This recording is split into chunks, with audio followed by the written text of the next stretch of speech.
Okay, o sige, this time I want you to get your notebook and let's all together do this wonderful activity. Okay? So very simple ang instructions.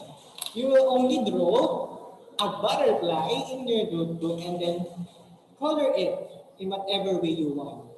Understood? Yun lang yung gagawin natin. Okay?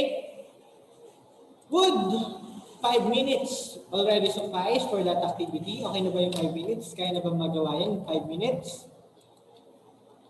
Sige. I'll be giving you 5 minutes to do that activity and your 5 minutes starts now.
Last 1 minute.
Time's up.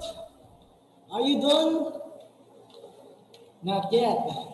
Okay, for those who are done already, proceed lang tayo sa ating sharing. Okay? So, how do you feel about making your own butterfly design? Para sa mga nakatapos na at gumagawa pa, anong feeling na gumagawa ka ng sarili mong version ng butterfly? How does it feel? Yes, Mia?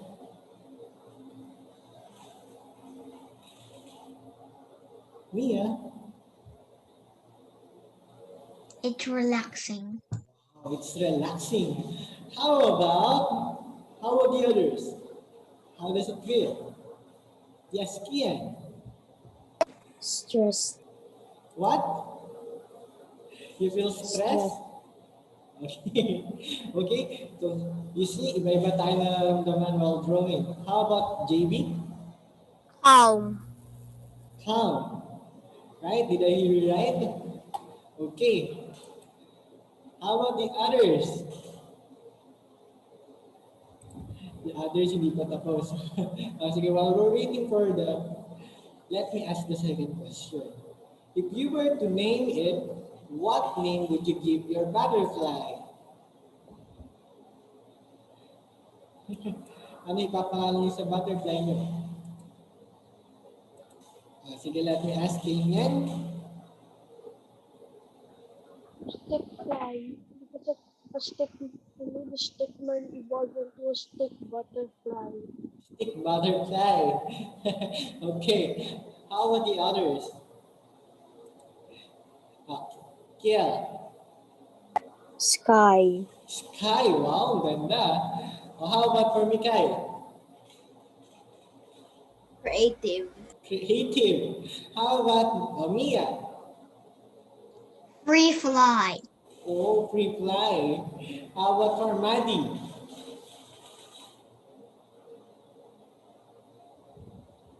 What would you name it? Skylar. Skylar? Wow! Gaganda mga napupulot niya names, ha? How about for Julia? I would name it Violet because its Violet. wings are violet.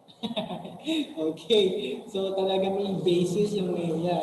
Okay, so I'm glad and happy that you have created your own version of butterfly because your drawing is somehow related to what we are going to discuss this day.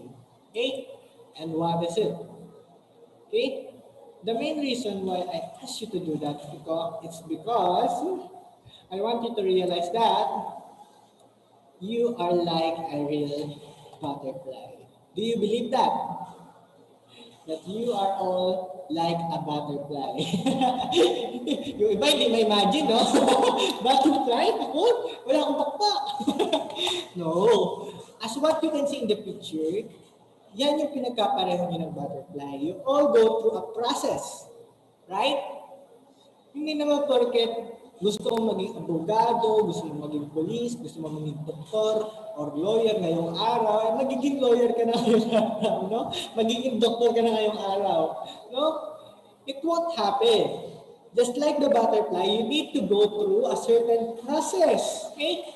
How can you be an architect, an engineer, o kaya a teacher, if hindi mo alam kung paano magturo, hindi mo alam kung paano mag-build ng houses, hindi mo alam kung paano magluto, paano ka magiging chef, no? So, kailangan pagdaanan mo itong prosesong to para pagdating sa araw, you can fly beautifully like the butterfly, no?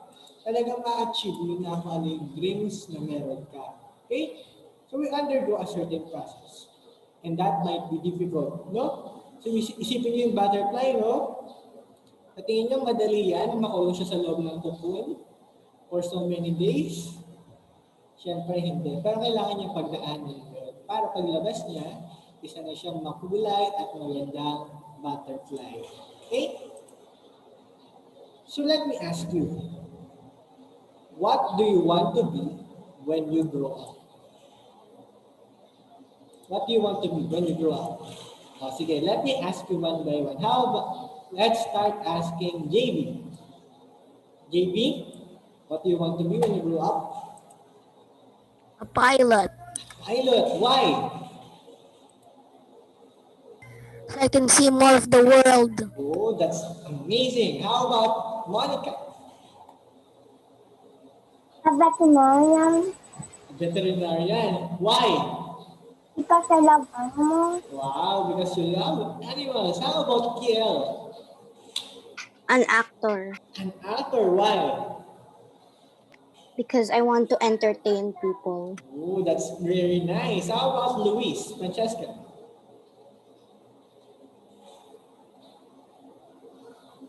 A doctor Doctor. Why?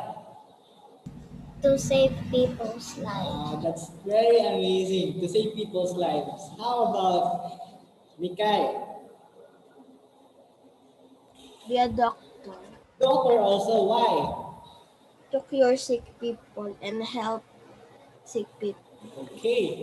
Malay mo, balang araw na maging magkatrabaho kayo ni Francesca. You're both doctors, going to be doctors anyway. How about Mia?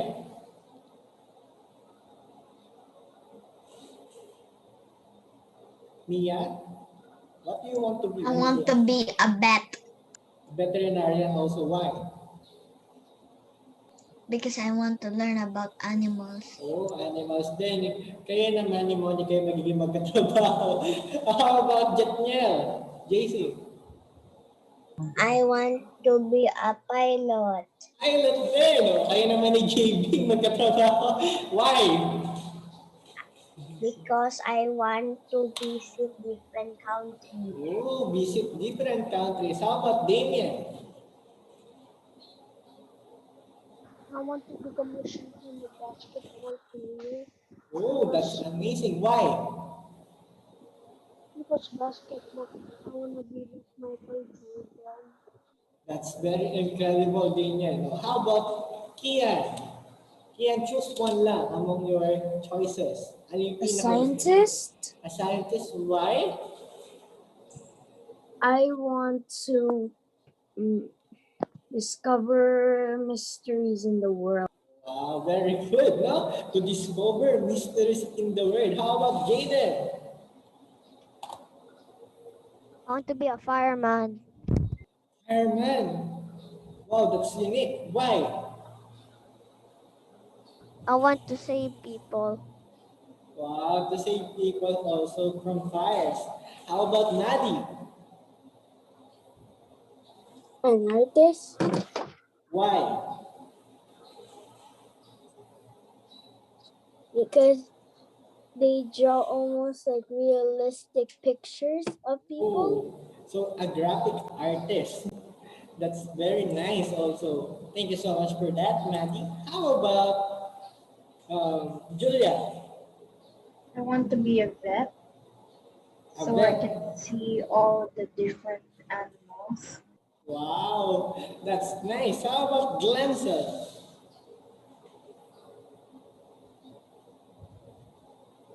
I want to be a vet That then, why?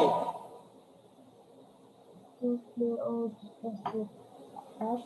Okay, mukhang marami-rami dito yung magiging magkakatrabaho in the future. Wala sa inyo gusto mag-architect, mag-doctor, meron mag-doctor, right? Mag-teacher, o kaya gusto mag-pare, o kaya madre. Those are nice dreams also. Well, anyways, there's a story I've heard before about some students na tinanong ng teacher nila, what do you want to become paglaki mo? There's one person na nagsabi na, ako po, gusto ko po maging doktor para makapanggamot po ako ng ibang tao. Another student said na, ako po, gusto ko pong maging teacher para makapagturo po ako ng kapwa ko. Then another student would say, ako po, gusto ko pong maging lawyer para may pagtanggol ko po yung kapwa ko. And there's another one student who said, ako po, gusto ko pong maging kapwa para tutulungan po nila ako. Did you get the gist of the story? No? But don't be like that, ha? You should have a dream para makatulong ka sa ibang tao. Huwag mong strive na ikaw lagi yung tinutulungan. Okay? Alright. Sige, ano nga ba yung dream? Pakibasa, what is dream? Kindly read, Mikay. A cherished aspiration, ambition, or idea. Okay, it's a cherished aspiration, ambition, or ideal. Ibig sabihin, it is something that you're bringing with you all throughout your years, especially your growing years. So, ibig sabihin, kung pangarap mo maging artista, kailangan dalhin mo yan hanggang pagtanda, no? Kasi kung pangarap mo yan, tapos hindi mo i-pursue in the future, hindi mo yung pangarap because you did not cherish it. Okay? Sabi dito, no dreamer is ever too small and no dream is ever too big. Ibig sabihin lang po niyan, when you dream of something, do not think that you will not be able to achieve it. Okay? Kaya nga siya pangarap eh. It's a goal na pinaplano mong maabot in the future. And dapat, kung talagang dream mo, yung dream mo, at gusto mo talaga makamit yun, you must always have the effort and the will to do whatever you can in order to achieve your dream. Okay? Question. Paano nga ba talaga natin ma-achieve yung dream natin? Any idea? You'll have one as we go along. First is by overcoming your... Who is Yes. Justin? Nagkamali na siguro siya ng pasok. Malis na sila. Okay. You can achieve your dream by overcoming your weaknesses. Okay? So, ang tanong ulit dyan, no? That leads to another question. Sabi dyan, you can achieve your dream by overcoming your weakness. But, how can we really overcome our weakness? Or how can we really deal with our weakness? Damien, do you have something to say? So there's random people joining in the class. They have left already. Okay? So the first thing that we should do in order to overcome our weakness is to be humble and accept your weaknesses. Do you all know that we have weaknesses? Meron ba ditong kahit sino walang weakness? Talagang perfect? Kahit sa lahat ng subjects? Magaling sa Filipino, Science, AP, Math, English, lahat na sa kanya? Wala naman? So lahat may weakness. It might not be just in academic, pero iba siguro mahina sa basketball, mahina sa volleyball, no? Mahina sa pagsunod sa parents, mahina sa pag-intindi sa klase, things like that. Okay? What you should do is you should accept that in order to change that. Kasi halimbawa, tamad ka. Pero ayaw mo tanggapin sa sarili mo na tamad ka. So, paano mo mababago yung sarili mo? How can you improve if you will not accept something that is not good in you? So, the first thing that you should do is accept your weaknesses. Be humble. Sabi dito, you must leave room for the Lord, no? Kasi kung talagang ikaw na, perfect ka, hindi ka nagkakamali at wala kang weakness, hindi mo na kailangan si Lord. No? Sa anong pinagparang nila lang. We must be humble. Okay? So dapat, i-acknowledge natin yung weakness natin at humingi tayo kay Lord ng tulong para ma-overcome natin yung weakness natin. The second thing that we should do is, we should what? Ano nakalagay? Jaden?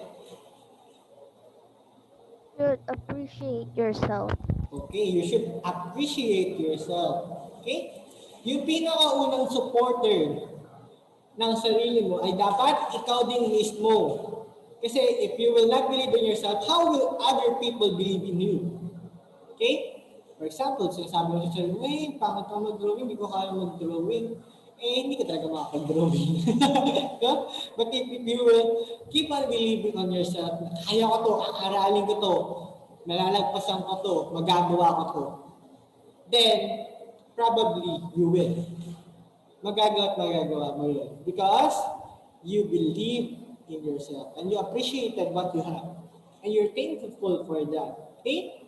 Kasi madalas, hindi natin nakikita yung kagandahan sa sarili natin. But remember, God made us good and a wonderful beating. So dapat nakita natin yun. Just like how this cat sees himself as a lion in front of the mirror, no? So dapat ganyan din tayo. Pag naharap tayo sa mirror, oh, artista ako, oh, doktor ako, magiging doktor ako, magiging lawyer ako, magiging veterinarian ako. No? Things like that. Magiging chef ako in the future. Alright? So sabi dito, beauty is when you can appreciate yourself first. When you love yourself, that's when you're most beautiful. So dapat ikaw muna magmahal sa sarili mo bago ibang tao. Next thing. Ano yung next thing that we should do? Kindly read. Kindly read here. Overcome your fears. Overcome your fears. Yun nga, instead of saying and saying again and again that I can do it, hindi ko kaya maka-perfect sa exam, hindi ko kaya magkaroon ng mataas na grade. Tell yourself, I can do it. Kaya maling sisuya, mag-aaral lang ako, magpupuyat lang ako ng konti, pero magagawa ko yan. Ma-accomplish ko yan. Makakapit ko yan. Okay? So that's very related with what? With the second one which we have discussed. It's very related with appreciating yourself. Okay? So after you appreciate yourself, you overcome your fears. Dapat hindi ka natakot. Sabi dito, face your fears and focus on the courage to move forward. Kasi kung pag tinakbuhan mo lang ang tinakbuhan yung problema mo, eh, walang mangyayari. Fear is like a door. Na kapag binuksan mo, eh, malalaman mo na wala naman pala talagang laman. So wala ka dapat ikatakot. Okay? Lastly, syempre, you should ask help and listen to the advice of the elders, especially your parents. They know what's best for you. Kasi, pupunta ka pa lang, pabalik na sila. So, ibig sabihin na pagdaanan na nila kung ano yung pinagdadaanan o pagdadaanan mo. So, dapat, you should always listen to them. Okay? Work hard in school and listen to your parents. They do really want the best. The very best for you and have been where you're going. Okay? So that's how important listening to your parents is. So these are some things na lang that we should keep in mind. First is that every person has weaknesses and strengths, and that's normal. Okay? It makes one unique. And it also makes us acknowledge na hindi natin kaya kung tayo lang mag-isa. Alright? Next thing. Being humble and accepting your weaknesses helps you improve and become better. Okay? So dapat i-admit natin yung mga nagawa natin pagkakamali at yung mga kahinaan natin so that alam natin kung anong gagawin natin para mag-improve at maging better person tayo.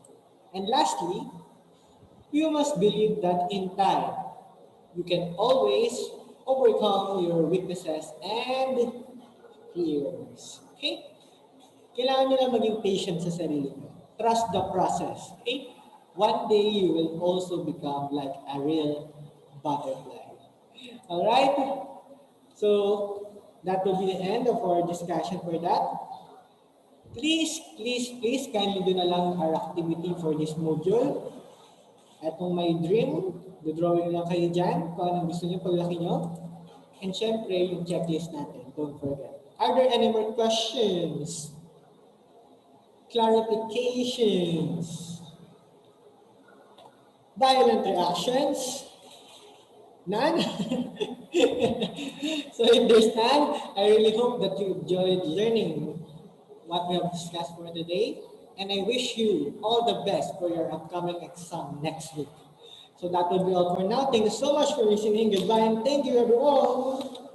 Bye-bye. Bye-bye. Bye-bye. Bye.